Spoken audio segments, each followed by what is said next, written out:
ናታንን የሚያክል ልጅ በዚህ ዘመን ማግኘት በጣም ከባድ ነው። ግን ሪስኩን ማሰብ ያለባችሁ ለዛ ነው። ለዚህ ነው በፍጹም እሱ ክፍል መግባት የለባችሁ ብያልኩት። ራሷን ብታይ ኑሮ መች ስትደርስ ነበር ብላ እሱ ነው ወይ? እኔስ ናታን ደግሞ ውሸት መሆኑን ስታውቅ እንደ ብራቅ ትጮህበናለሽ ብዬ ፈርቼ ነበር አለቻት። ማለቴ ሰላም አባቱን አልናገርም ስትል ማለት ያው ባሪ ደረጀ ስለሆነ አምናለሁ እንጂ አንቺ ሽካልሽ ማለት ምን ነው ደግሞ ሽምር ያ ደግሞ ሁሉ ነገር አይገበኝም። ባንወስዱ እኮ የእውነትን ይቦት ነበር ልጅ። እሺ አባዬ ችግር የለውም በቃ ሌላው ነገር ጥፋቴ ነው። ግን አባዬ ንገረኝ እስኪ ዳጣ ማናት? ኤቢ አቶ ደረጀን ጥያቄ ያፋጠጠችው። እሱም ምንድነው የምትጠይቂ በሚላት ጊዜ ዳጣ ማነች? ከየት ነች? ከመጣች 1 አመት ሆናት። ምንድነው እያለች አቶ ደረጀን ስታፋጥጠው እሱም የሚሰጣት መልስ ጠፋ፣ ጸጥ አለ። ዳጣ ሄዳ ሰላምን ጠየቀቻት። አቶ ደረጀ ደግሞ ከበር ላይ ቆሞ ነበር እሷን ሊመልስ የሄደው። በዚህም የተነሳ ለምን ነው ገብተህ ሰላም የማትላት? ስለሷ ምንድነው ነገሩ?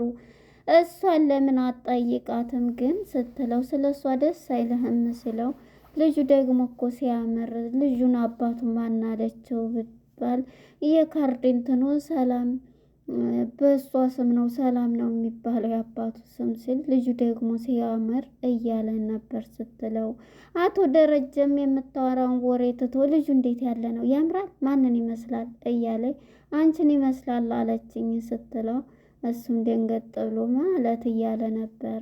በጣም ነው የሚገርመው። ሰላም ጤና ይስጥልን ውድና የተከበራችሁ የቻናሌ ቤተሰቦች እንኳን ወደ ቻናል በሰላም መጣችሁ። ዳጣ የተሰኘው ክፍል 99 ተለቀቀ። ወደ ክፍል 98 ስንመለስ እንግዲህ ኤቢ አቶ ደረጀ ሂጂና ናታንን ጥሪ ብሎ ልኳት ነበር። እሷም እንደ ድሮ በርግዲያ መግባት ሳይሆን አሁን ላይ ስርዓት ተምራለች። በር እየቆረቆረች ነበር። ናታንና ዳጣ ደግሞ ካልጋ ላይ ተኝተው ነበር። በዚህም የተነሳ ኤቢን አመሰለኝ በማለት ዳጣም በጣም በመደናገጥ ነበረች። አይ ኤቢማ እንደዚህ በስርዓት እንትን አትልም፣ ራሷ ብትሆን ከፍታ እንትን ትላለች ትጣራለች እያለኝ ዳጣም እየተጨነቀች ነበር። በዚህም የተነሳ እሱ እንግዲህ ከፍቶ ናታን ተነስቶ በሩን ሲከፍት ያየችውን ማመን አቃታት። እንግዲህ እንደምታውቁት ኤቢ ከልቧ እንደምታፈቅረው ናታንን ማንም ሴት ስለ ናታን ሲያወራ አብሮት አይደለም እንደዚህ ሲያወራም አትወድም። ናታንን ከልቧ ታፈቅረዋለች። የዚህ ጊዜ እንግዲህ ዳጣን እንዲህ ስትል ካልጋው ብታያት በጣም ትደነግጣለች ማለት ነው። የዚህ ጊዜ ዘላ አናቷን ልታንቃት ሰው ክፍል ምን ልትሰሪ መተሽ ነው? ምን ልትሰሪ እያለች ኤቢ እንደምታስቢው አይደለም ተረጋጊ ቢላት ናታንም በፍጹም ስሜቷን መቆጣጠር አቃታት። ዘላ አንገቷን ልታንቃት ትላለች ማለት ነው። የዚህ ጊዜ ባልሰራልሽ ብላ እንግዲህ እሷን እዛው አልጋው ላይ እንዲሆነች ዳጣም ልታመልጥ ስትል እንግዲህ ናታንም እየያዛት ነበር ተረጋጊ ቢላትም እሷ ግን አንቃ ልትይዛት ስትል ሩጣ አመለጠቻት ማለት ነው። ዳጣ የዚህ ጊዜ እንደ ሌላ አደረጋት። አንቃታለሁ ነበር ያለችው ማለት ነው። ተከትላት እንግዲህ እሪ እያለች እያለቀሰች አልጋው ላይ እንደውም ድፍት ብላ በጣም አለቀሰች ኤቢ ማለት ነው። በጣም እያለቀሰኝ ነው እባክሽ ተረጋጊ ቢላትም መረጋጋት አልቻለችም ኤቢ። ሩጣ ነው በቃ እሱንም ገፍትራው ተነስታ እንደ እብድ አደረጋት የወጣየው። ዳጣ ግን ሂዳ ከአቶ ደረጀ ጋር ሰሳሎን ነበር ቁጭ አለችው። የዚህ ጊዜ አቶ ደረጀም እንግዲህ በእርግጥ የላካት ዳጣን ናታን ክላስ የላካት እሱ ነው ማለት ነው። እንግዲህ አቶ ደረጀም ቁጭ እንዳለ እየሮጠች ሂዳ ከሱ ስር ቁጭ ስትል ነበር። ምንድነው ምን ሆንሽ ቢላትም ኤቢ ናት ብላ ትነግረዋለች። ማለት ምንድን? አረ ተቀይራለች በጣም ልታንቀኝ ነበረ እንዴ ሌላ ነው ያረጋት። ቆይ ቁጭ ብለሽ ነበረ ስትላት አዎ እዛ ክላስ ነበርኩኝ ስትለው አባዬና ይህን ስትሰማ የስሜቷን መቆጣጠር አቃታት ብላ ነገረችው። ከዛም በቃ ስትነግረው ልታንቀኝ ሞከረች እያለችው ነበርና በጣም ይገርማል እያለ ነበረ።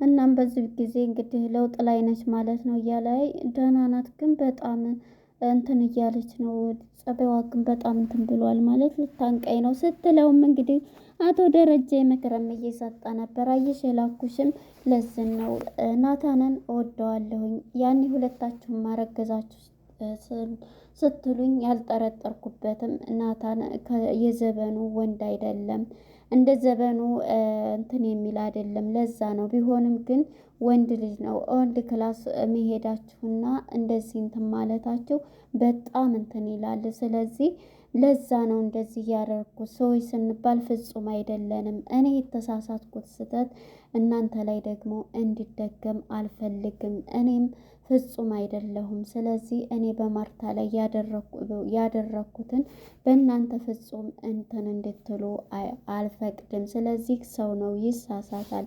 ለዛ ነው ኤቢን ሂጂ ብዬ የላኳትም እኔ ነኝ። አንቺንም እዛ ስታይሽ ምን አይነት እንትን እንድሰማትም ያንን ለማወቅ ነው ብሎ አቶ ደረጀ ይሄንን መልስ እንግዲህ ለዳጣ ይሰጣታል ማለት ነው። እሺ አባዬ በማለት ምክሩን ትቀበላለች ማለት ነው። እና በዚህ ጊዜ እንግዲህ በጣም ለብዙ ጥሩ ልጅ ያለ ብዙ ነገር ሲላት እየመከራ ማሰብ ያለባቸውም ነገር በፍጹም ሰው ነውና ይሳሳታል። እሱ ክላስም እንዳትሄዱ እያለ የማምነው ልጅ ነው ናታን፣ ግን ቢሆንም እንትን እንዳትሉ በማለት እንግዲህ ነግሯቸዋል ማለት ነው። እንግዲህ ወደ ኤቢ ስንሄድ ኤቢ በጣም ስሜታዊ ሆናለች ማለት ነው። ብቻዋን ሁና በጣም ስሜታዊ ሁና ራሷን እያዳመጠች ብቻዋን ሁናም እያለቀሰች ነበረ ማለት ነው። እንግዲህ ዘበኛውም ገዜም አይቷታል ማለት ነው። ገዜም እንግዲህ ምሳ ሰዓት ላይ ራሱ የት ሄደች በማለት ጥሯት እየተባለ እንግዲህ እሷን ፍለጋ ላይ ነበሩና በመጨረሻ እሷም አልመጣም ከራሴ ጋር መሆን ነው የምፈልገው ብላ እንግዲህ ራሷን መናፈሻው ጋር ሆና እያዳመጠች ትገኝ ነበረ። እንግዲህ ማነች ለዛ እንግዲህ ሻይ አቅርባላቸዋለች እና በመጨረሻም ለዛ እንግዲህ ከገዜ ጋር ፍቅር ገብተዋል ማለት ነው። ሻያዋን አቅርባ በጣም ባለሙያ ነሽ፣ ሻይሽ ቆንጆ ነው እያለ እንግዲህ ከናታን ጋር ወይዘሮ ማርቲ ተቀምጣ እንግዲህ ስለ ኤቢ እያወራኝ ነበረ። ኤቢ ተቀይራለች፣ አዎ ደህና ነች እያለ አዎ ለጊዜው ስሜቷን እኔ እንደውም ትቆጣናለች እንደዛ ስላረግናት ብዬ ነበረ። አሁን ስሜቷን ወደ ራሷ እስከምትመለስ ድረስ አትራቋት፣ አንተስ ጸባዩ አይደለም ያራቀህ እያለች ለወይዘሮ ናታን ስትለው ነበር ወይዘሮ ማርቲ። በመጨረሻማ እያለ እሱም ዝም ብሎ ነበር። እና እንግዲህ ኤቢ ብቻዋን ሆና ወይዘሮ ማርቲ ሜዳ ነይ ምሳ እንድትበይ ብላ ስጠራትም አያልመጣም። እኔ በቃ ብሉ እናንተ ምንም አልፈልግ አባትሽ ብሎሻል ሲል አባቴ እንደውም ፈልገዋለሁኝ አሁን እኔ ምንም አልፈልግ እያለች ኤቢ ከመስኮኩና ብቻዋን ናትና የዚህ ጊዜ እሺ በማለት እናትየዋም ታታለች። ውሃም ሂዳ እንግዲህ ብትለምናትም በፍጹም ከእሷ ጋር እንትን ልትል አልቻለችም ማለት ነው። መጀመሪያ ውሃና ምጥን ባንድ ነበሩና ዛፎቹ ህይወት አላቸው ወይ ስትላት አዎ ህይወት አላቸው እያለች ምጥንም እያስተማረቻት ትገኛለች። መምህራችን እኮ ብሎናል፣ ታዲያ ያለቅሱም ወይ እንደዛ አይደክማቸውም ወይ ነው ዛፎች ቁመው እያለች ስትል ነበረ። ውሃ መቼም ውሃ ናች። እና በመጨረሻ እንግዲህ ኤቢ አሁን ላይ ራሷን ወደ ራሷ ተመልሳ እያዳመጠች እንደዚህስ ለምንድን ነው እንደዚህ ያደረግከው ስትለው ነበረ። ስለ ዳጣም ስለ ሰላምም ስለ ሁሉም እንትን እያልሽ እኮ ነው ብሏት እንግዲህ ብቻዋን ቁጭ ብላ ስታዳምጥ እስኪ ስለ አባቴን ጠርቼ ስለዛ ጠይቃለሁ ብላ ነው የመጣላት ብቻዋን በምታስብ ጊዜ ማለት ነው። በመጨረሻ እንግዲህ ዳጣ የት ሄዳ ነው ሲባል ሰላም ጋር ሄዳለች ተብሏል። እና እንግዲህ አቶ ደረጀም ሰላም ጋር ሂዷል እሷን ሊያደርስ ማለት ነው ሲያመጣት። አንተ ግን ለምንድን ነው እኔ እዛ አድርሰህ የምትመለሰው? ለምንድን ነው የማትገባው? ገብተህ ስንማትጠይቃት እያለኝ ነበረ። እንዲህ ለምንድን ነው ግን ለምን ደግሞ እያለኝ እንግዲህ አንቺ ስለ እናቷም እንግዲህ ስለ እናቷ ስትጠይቀው እናትሽ የምትወሳልሻል አንቺን ይመስላል ልጁ አለችኝ እያለኝ እንዴት ብሎ እሱ ደንገጥ ይልና ልጁ ደግሞ እኮ ሲያምር አባቱን ማን አለች የካርዱ ወረቀት ላይ ስላት የልደት ወረቀቱ የተወለደበት ስትባል ሰላም አባቷ ራሷ ነው የራሷን ስም የሰጠችው። ግን እኮ ወይዘሮ ማርታ ያው ባለቤቴን ደረጀን ባሌን አልጠረጥረውም እንጂ ብጠረጥረው እሱን ነበር የምለው፣ ግን እኔ እሱን አልጠረጥርም ብላለች ሲል ድንግጥ ይላል ማለት ነው። ማለት እያለ ከዛ ይሄን ስታወራውም እሱ አሁንም ልጁ እንዴት ያለ ነው ቆንጆ ነው ብለው ነበር፣ ሲያምር ደግሞ እያለ ነበር ስትለው የነበረው። አቶ ደረጀ እንግዲህ የምታወራውን ትቶ 10 ጊዜ ነው እንዴ እማወራው እኮ እናንተ እሱ ለሱ የምትጠይቀኝ እያለችው ማንን ይመስላል እንዴት አንቺን ይመስላል አለችኝ። ስለ እናቴ አይዞሽ በቅርብ ቀን እናትሽ ምንድን ትል፣ እኔ ግን እናቴ እንደውም በቃ እህት ወልደልኝ ወንድሞች ኖሩኝ ወይም ከሌላ የተወለዱ ወይም ደግሞ በቃ የኔ ቢጤ ሆና እንደዛ ሀታ ተቸግሯ መቼም አይቸግራትም እንተን የመሰለ አባት እያለኝ ትለዋለች ደግሞ ማለት ነው።